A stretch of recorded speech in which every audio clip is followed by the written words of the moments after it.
Bugünkü mövzumuz Bəyin Oğurlanması filminin 40 illiyinə həsr olunub. Milli kino tariximizin növbəti filmi Bəyin Oğurlanmasıdır. Bu filmin çəkilişlərindən 40 il ötür. 1985-ci ildə Azərbaycan Film Kino Studiyası Bəyin Oğurlanması filmini istehsala buraxdı. Xalq yazıcısı Mövlud Süleymanlının senarisi əsasında çəkilən filmə rejissor Ceyhun Mirzəyevlə yanaşı Vaqif Mustafayev quruluş verib. Filmin məzmunu belədir. Toy haqqında film çəkmək üçün kəndə gələn kinematografçılar senarinin real həyatdan xeyli uzaq olduğunu anlayaraq əsl toyu lentə almaq qərarına gəliblər. Filmin senarisi təsdiq olduğu zamanı rejissor işi öncə Tofiq İsmailova tapşırılıb. Tofiq İsmailov rol bölgüsü əsasında çəkilişə dəvət etdiyi aktyorlarla birgə sınaq çəkilişlərinə başlayıb. Təxminən 3-4 ay sınaq çəkilişlərinin getməsinə baxmayaraq gözlənilmədən vəziyyət dəyişmiş və Ceyhun Mirzəyevlə Vaqif Mustafayev filmin quruluşçu rejissorlarına təyin ediliblər. Yeni təyin olunan rejissorlar üçün böyük aktyor ansamblı ilə birgə çalışmaq, onlarla dil tapmaq heç də çətin olmayıb. Hər iki rejissor ilk öncə ssenardə, rol bölgüsündə bəzi dəyişikliklər ediblər. Tofiq İsmailov sınaq çəkilişlərində Həsən roluna Sərxan Sərxanı, İsrafil roluna isə Səyavuş Aslanı çəkmək fikrində olub. Hətta rejissor hər iki sənət adamı ilə sınaq çəkilişlərində iştirak da edib. Ancaq rejissor dəyişikliklərdən sonra aktyorların da yer dəyişmələri başlayıb. Filmə yeni təyin olunan rejissorlar İsrafil roluna Yaşar Nuriyevi, Həsən roluna isə Şamil Süleymanovu sınaqsız çəkiblər. Film içində film çəkmək o qədər də asan məsələ deyildi. Qeyd edək ki, filmin çəkilişlərinin bir hissəsi Şamaxı rayonunda, xüsusilə Məlhəm kəndində, digər hissəsi isə kinostudiyanın həyətində çəkilib. Filmdə çox sayda aktyor ansamblı iştirak edib. Aktyor ansamblı çəkiliş qrupu ilə birgə Şamaxı şəhərinin mehmanxanasının 4 mərtəbəsində yerləşdirilib. Filmin maraqlı cəhətlərindən biri də odur ki, rejissorlar çəkiliş vaxtı daima kadr arxasında qalan kino işçilərinin çətinliklərini, problemlərini və s. qabarıq surətdə göstərməyə çalışıblar. Filmdəki İsrafil obrazının təkrarsız ifaçısı Yaşar Nuri deyirdi ki, məndən əvvəl İsrafil obrazının alternativi çox olub. Hətta deyərdim ki, mən bu rol üçün çox cavan idim. Buna baxmayaraq İsrafil roluna təsdiq olundum. Çəkiliş vaxtı çox çətinliklər olurdu. Axı film içində film çəkmək o qədər də asan məsələ deyildi. Özünü daima çətinliklərlə sınağa çəkən Vaqif Mustafayev öz ideyasına əsasən film içində film çəkmək təklifini irəli sürmüş və buna da nail olmuşdur. Təsəvvür edin ki, filmdə elə səhnələr var ki, onlar qışın yanvar-fevral aylarında çəkilib. Ancaq filmə baxarkən elə bilirsən ki, yayda çəkilib. Toy səhnəsi mənim gipsdə olan çəkilişlərim həddindən artıq çətinliklər bahasına başa gəlib. Film ekranlara çıxdıqdan sonra Vaqif Mustafayevlə mən Gürcüstanda olduq, mükafat aldıq. Eyni zamanda isə Moskvada Bəyin Oğurlanmasının nümayiş vaxtı Eldar Riyazanov film haqqında yüksək fikirlər söylədi. Doğrudan da filmdə çox gözəl aktyor ansamblı çalışıb.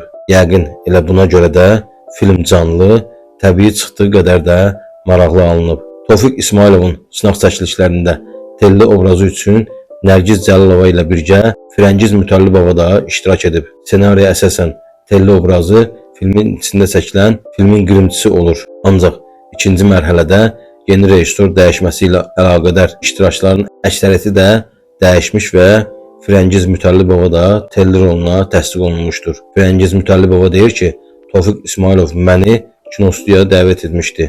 Söhbət əsnasında bildirdi ki, yeni filmin sınaq çəkilişlərinə başlayıb və məni də Telli roluna yoxlamaq fikrindədir. Sınaq çəkilişləri başladı. Həmin vaxtdan 3-4 ay sonra gözlənilmədən vəziyyət dəyişdi. Belə ki, məlum olmayan səbəbdən Bəyin Oğurlanması filminin çəkilişləri Vaqif Mustafayevlə Ceyhun Mirzəyevə həvalə edildi. Yaxşı yadımdadır ki, hər iki rejissor sınaqsız məni Telli roluna təsdiq etdilər. Tofiq İsmailovun quruluşunda mənim tərəf müqabilim Estoniyadan gələn aktrisa olmasına baxmayaraq, ikinci rejissorların quruluşunda artıq tərəf müqabilim Tacikistanın əməkdar artisti Tamara Şakirova idi. Bu dəyişikliklər senariyədə sirayət etmişdi. Filmin mövzusu qalsa da baş verən hadisələr dəyişdirildi. Aktrisa onu da qeyd edir ki, Bəyin Oğurlanması filmində çox maraqlı aktyor ansamblı çalışırdı. Çəkiliş vaxtı gedən gərgin iş, çəkilişdən sonra yaradıcı qrup arasında yaranan səmimiyyət, mehribanlıq hər şeyə dəyərdi. Məsələn, əgər Nəsibə Zeynalovanın çəkiliş prosesində yaratdığı ana obrazı, onun rola əlavə edilən fikirləri sənətkarlıqdan xəbər verirdisə, çəkilişdən sonra aktyorlara göstərdiyi nəvaziş, qayğı onun insan kimi də əvəzsiz olmasına dəlalət edirdi. Eyni zamanda ətrafını daimi gülüşə qərq edən bir insan idi. Buna görə də çəkiliş vaxtı gülüşsüz günümüz olmurdu. Yaxşı yadımdadır ki, Nəsibə xanım filmdə improvizələr də etdi. Orada belə bir epizod var idi. Mən rəqs edirəm, Vidadi də mənə baxır. Bu zaman heç gözlənilmədən Nəsibə xanım oğluna yaxınlaşır. Onun üzünü mən tərəfdən əks istiqamətə döndərir və bircə rəqs etməyə başlayırlar. Bu səhnə çox təbii alınmışdı. Muxtar Maniyevin dediklərindən yaratdığım obrazı daha da canlandırmaq üçün bəzi ştrixlər əlavə etdim. Yeri gəlmişkən filmin rejissorları o zaman Mozalan Satirik Kino jurnalında çalışırdılar.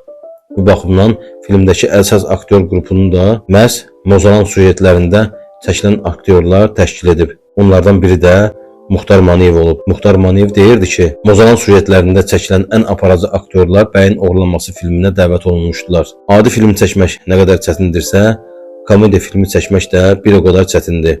Xüsusilə də çox sayda aktyorlarla işləmək və filmin içində film çəkmək rejissorlardan artıqlaması ilə məsuliyyət tələb edirdi. Təsəvvür edin ki, senari yox vəziyyətində idi. Buna görə də hər dəfə şam yeməyindən sonra rejissorların qaldığı otağa yığışır, səhərki günün işlərini götür-qoy edir, hansı səhnəni və necə çəkmək barədə fikir mübadiləsi aparırdıq. Filmdə mənim rolum həcm etibarı ilə çox kiçik, epizodikdir. Eyni zamanda isə yadda qalandır. Senariyə əsasən mən bir vaxtlar fabrik zavod məktəbi deyilən bir yerdə bircə oxuduğum dostumun övladının toyuna gəlirəm. Aradan 20 il keçdiyi üçün ilk baxışdan dostumu üzdən tanıya bilmirəm. Buna görə də onu başqalarına bənzədərək onlarla görüşürəm. Əslində mənim İsrafilin evinə gəlməyim çox sakitliklə və bir kəlmə sözdən ibarət olmalı idi. Mən İsrafilə deməliydim ki, ayıb deyil sənin üçün, uşağına toy edirsən, ancaq məni çağırmırsan. Ancaq belə etmədim. Yaratdığım obrazı daha da canlandırmaq üçün bəzi ştrixlər əlavə etdim. Öncə obrazın xarakterini tapdım. Bundan sonra hər şey asan oldu. Deməli bir əlimə içində qoyun əti olan çamadan, digərinə isə bir boçka çaxır və başqa paylar götürərək İsrafilin evinin qarşısında taksidən düşürəm və bundan sonra mən diqqət mərkəzində dayanıram. Həmin səhnənin məşqində rejissorlarla Muxtar Maniyev arasında fikir ayrılığı yaranır. Belə ki, hələ Səyavuş Aslanın məşqə gəlmədiyini görən Muxtar Maniyev təklif edir ki, həmin səhnədə Səyavuşu İsrafil bilib görüşən zaman rolun təbii alınması üçün onu qəflətən şillə ilə vursun. Ancaq bu barədə əvvəlcədən Səyavuş Aslana heç bir söz deyilməsin. Əvvəlcə rejissorlar bu fikrə qarşı çıxırlar. Ancaq son məqamda çox hörmət bəslədikləri bir insanın sözünü yerə salmırlar. Vaqif mənim kursumu bitirmişdi. Ceyhunla isə hələ uşaqlıqdan tanış idik. Onlar heç bir vaxt sözümü yerə salmasalar da, nədənsə şillə vurmaq təklifimi qəbul etmək istəmirdilər. Son məqamda onlara yalvardım da. Nəhayət ki, razılaşdılar. Çəkiliş günü gəldi. Həmin çəkiliş Şamaxının üzüm yığımı vaxtına təsadüf etdiyi üçün aktyorlardan fərqli olaraq gördüyünüz kütləni ora toplamaq heç də asan deyildi. Hamı orada idi. Səməndər Rızayev, Həsən Ağa Turabov, Mirzə Babayev, Nəsibə Zeynalova və başqaları mənə baxırdılar. Heç kim bilmirdi ki, nə baş verəcək, mən nə edəcəm. Əlimdəki əşyaların hərəsini bir tərəfə qoyur və şəraitə alışana kimi qarşıma kim çıxdığı görüşürəm. Bu zaman Səyavuşa tərəf gedərək, utanmırsan, qızına toy edirsən, ancaq məni çağırmırsan dediyim zaman üzünə bərk şillə çəkirəm. Şillədən təəccüblənən Səyavuş donuxmuş vəziyyətə düşdü və təbii ki, dili tutulduğu üçün deyəcəyi sözləri də unutdu. Elə həmin məqamda yeni improvizasiya ilə vəziyyətdən çıxış yolunu tapdım. Şillədən sonra Səyavuşu qucaqlayaraq fırlatmağa başladım.